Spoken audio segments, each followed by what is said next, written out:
በጣሊያን እግር ኳስ የእግር ኳስ ቤተሰቡን ያስደነገጠ አስደንጋጭ መረጃ ተሰምቷል። በእግር ኳስ ባለብዙ ታሪኩ ሀገር ጣሊያን ወደ ፍጹም ውጥንቅጥና የእርስ በርስ ጦርነት ውስጥ ገብታለች።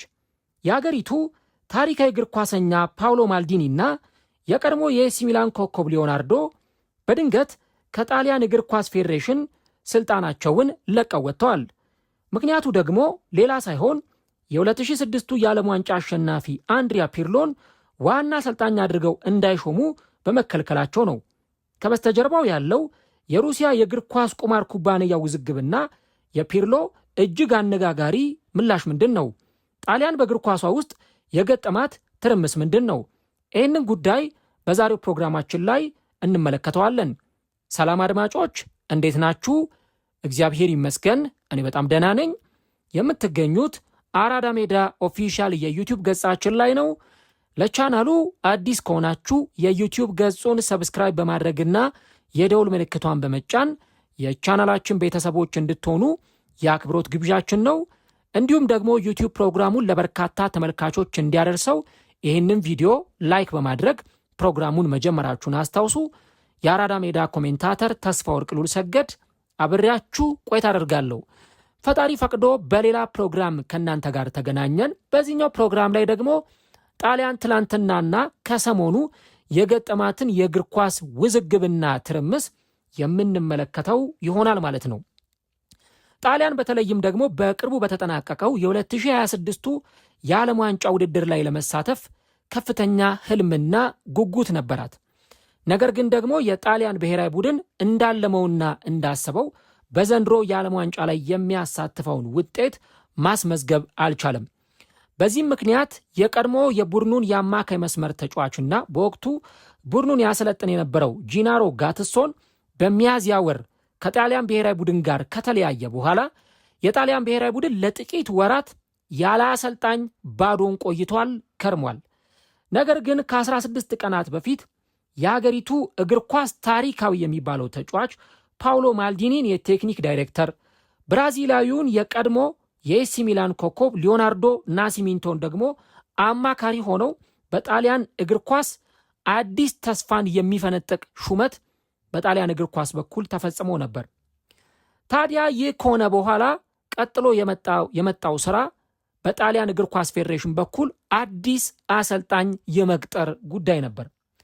ታዲያ በወቅቱ እንደ ብዙዎቹ ሐሳብ ከሆነ ፔፕ ጓርዲዮላንና እንደዚሁም ደግሞ ካርሎ አንቼሎቲን ለመቅጠር ከፍተኛ ንግግሮች ተደርገዋል። ነገር ግን ፔፕ ጓርዲዮላም ሆነ ካርሎ አንቼሎቲ የጣሊያን ብሔራዊ ቡድንን ለመረከብ ፍላጎት አላሳዩም። ይህ በመሆኑ ምክንያት የጣሊያን እግር ኳስ ፌዴሬሽን ከሁለቱ አሰልጣኞች ላይ ፊቱን በማንሳት ወደ ሌላ አሰልጣኝ ነበረ ፊታቸውን ያዞሩት እና በተለይም ደግሞ በጣሊያን ብሔራዊ ቡድን ውስጥ ተጫውቶ ያሳለፈ ጣሊያን በ2006 የዓለም ዋንጫን ስታሸንፍ የዓለም ዋንጫን ባሸነፈችበት ዓመት በአማካይ መስመር ላይ አስደናቂ ብቃትን ያሳየ በኤሲ ሚላን በዩቬንቱስ አስደናቂ ከሚባሉ ተጫዋቾች መካከል ታሪካዊ ብቃትን በማሳየት በወርቅ ብዕር ብዙ ታሪኮችን የጻፈው አንድሪያ ፔርሎ ከጣሊያን ብሔራዊ ቡድን ጋር ስሙ መነሳት የጀመረው ታዲያ በዚህ ምክንያት ነው ማለት ነው። እና አንድሪያ ፔርሎ በማሰልጠንም የተወሰኑ ዓመታትን የተለያዩ ቡድኖችን በማሰልጠን ሰርቷል። ስለዚህ የጣሊያን ብሔራዊ ቡድንን የሚያሰለጥንበት እጅግ በጣም ትልቅ ዕድል ነበረው እና ፓውሎ ማልዲኒና ቅድም የጠቀስነው በዚሁ የጣሊያን እግር ኳስ ፌዴሬሽን በኩል በአማካሪነት ደግሞ ስራውን እየሰራ የሚገኘው ሊዮናርዶ አንድሪያ ፔርሎን ለመቅጠር ፍላጎት አሳይተው የመጨረሻው ምዕራፍ ላይ ደርሰው ነበር። እንደውም በርካቶች ሲዘግቡት እንደነበረው አንድሪያ ፔርሎ ፊርማውን ለማኖር እንደተቃረበ አዲሱ የጣሊያን ብሔራዊ ቡድን አሰልጣኝ እንደሚሆንም ጭምር ሲገለጽ ቆይቷል። ታዲያ በመጨረሻም ይህንን አሰልጣኝ ለመቅጠር እየተደረገ ባለው ጥረት ያልታሰበ አስደንጋጭ ሁኔታ ተፈጥሯል። የጣሊያን ብሔራዊ ቡድንን በዋና አሰልጣኝነት ለመረከብ የተቃረበው አንድሪያ ፒርሎ ፎንቤት ከተባለ የሩሲያ የእግር ኳስ የቁማር የውርርድ ድርጅት ወይም ደግሞ ከቤቲንግ ኩባንያ ጋር የንግድ ስፖንሰርሺፕ ትስስር እንዳለው ይፋ ተደረገ። በዚህ ምክንያት የጣሊያን እግር ኳስ ፌዴሬሽን በፔርሎ ሹመት ላይ ያለውን አቋም በማቀዝቀዝ ተቃውሞውን አሳየ።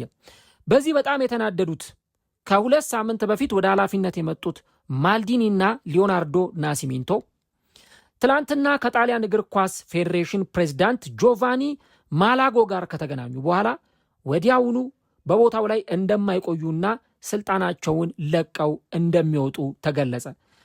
ማልዲኒ ጣሊያንን እንደገና በእግር ኳስ ወደ ታላቅነት የመመለስ ትልቅ ህልምና ፍላጎት ነበረው። ነገር ግን የፔርሎ የአሰልጣኝነት ሹመት እንደተቋረጠ ባወቁ ጊዜ ሁለቱ ሰዎች ከኃላፊነታቸው ለቀው ወጥተዋል ማለት ነው። እና የጣሊያን እግር ኳስ ፌዴሬሽን ፕሬዝዳንቱ እንደገለጹት ከሆነ ከአንድሪያ ፔርሎ ጋር የነበረን ስምምነት ሙሉ በሙሉ ተቋርጧል። ስለዚህ አንድሪያ ፔርሎ የጣሊያን ብሔራዊ ቡድንን በዋና አሰልጣኝነት አይረከምም በሚል ሐሳባቸውን ገለጹ። ታዲያ የጣሊያን ብሔራዊ ቡድንን በአሰልጣኝነት ለመረከብ ከጫፍ ደርሶ የነበረው አንድሪያ ፔርሎ 9.6 ሚሊዮን ተከታዮች ባሉት የኢንስታግራም ገጹ ላይ አንድ መልእክት አስተላለፈ። የ2006 የዓለም ዋንጫ አሸናፊና ለሀገሩ 116 ጨዋታዎችን ያደረገ ቅድም እንዳልኩት ታሪካዊ ተጫዋች ነውና ፔርሎ በጻፈው ይፋዊ ስቴትመንት መግለጫ ላይ እንዲህ ሲል ሐሳቡን አሰፈረ። ባለፉት ጥቂት ቀናት ውስጥ በስሜና የጣሊያን ብሔራዊ ቡድን ዋና አሰልጣኝ የመሆን ዕድሌ ጋር ከተነሳው ውዝግብ አከራካሪ ከመሆኑ ጋር ተያይዞ በስተጀርባ ያለውን ነገር በከፍተኛ ሁኔታ ስከታተለው ቆይቻለሁ። የእግር ኳስ ሕይወቴ መጀመሪያ እንደ ተጫዋች፣ አሁን ደግሞ እንደ አሰልጣኝ ስራዬን ሁልጊዜም ቢሆን የሰራውባቸውን ሀገራት ሕጎችና የፈረምኳቸውን ውሎች ሙሉ በሙሉ በማክበር ነው የተገበርኩት አለ። ከዛ በኋላ ከዚህ የሩሲያው ድርጅት ጋር አለው ስለተባለው የውል ስምምነት ባሰፈረው ሐሳቡ በቅርቡ ለተነሳው ውዝግብ ምክንያት የሆነው ሙያዊ ስምምነት የተጀመረው በተባበሩት አረብ ኤሚሬትስ በሰራሁበት ወቅት ሲሆን የስምምነቱን ባህሪ ሙሉ በሙሉ የንግድና የስፖርት ብቻ ነው።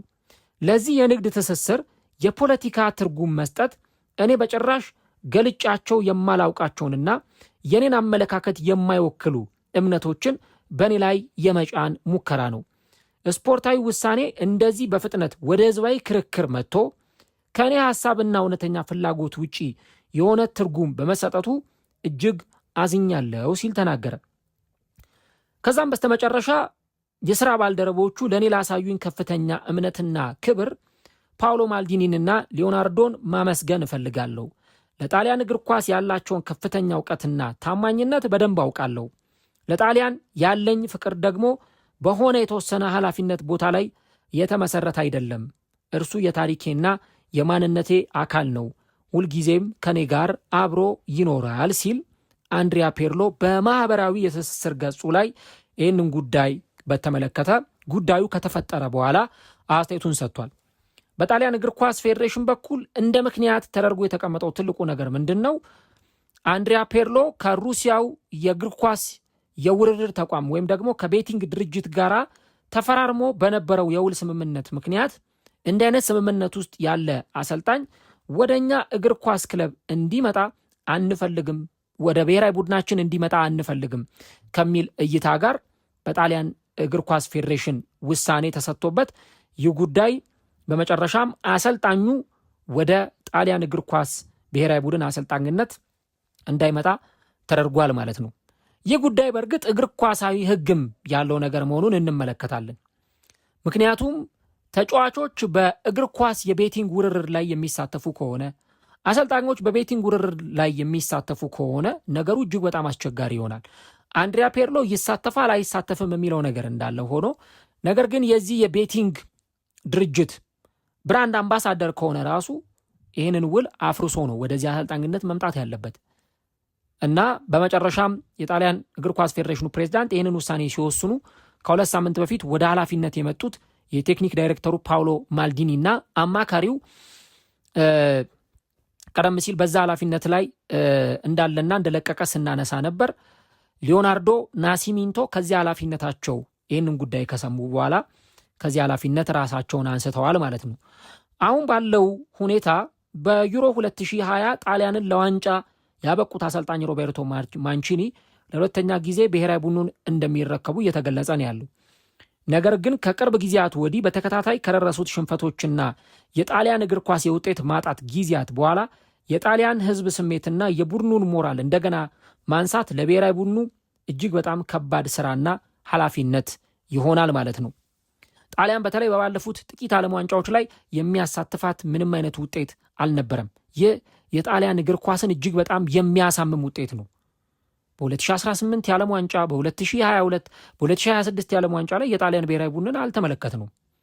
ምንም እንኳን ከጥቂት ዓመታት በፊት በ2020 የአውሮፓ ዋንጫን የማሸነፍ ታሪክ እንኳን ቢኖራቸው ይህ ነገር ግን ብዙዎችን የሚያስደስት ነው ለማለት እጅግ በጣም ይቸግራል እና አሁን አንድሪያ ፔርሎ ቡድኑን ሊረከብ ተቃርቧል በተባለበት ጊዜ ይህ መረጃ መውጣቱ በርካቶችን ያስደነገጠ ጉዳይ ሆኗል። ሮቤርቶ ማንቺኒን በቀጣይ በጣሊያን ብሔራዊ ቡድን አሰልጣኝነት ልንመለከታቸው እንችላለን።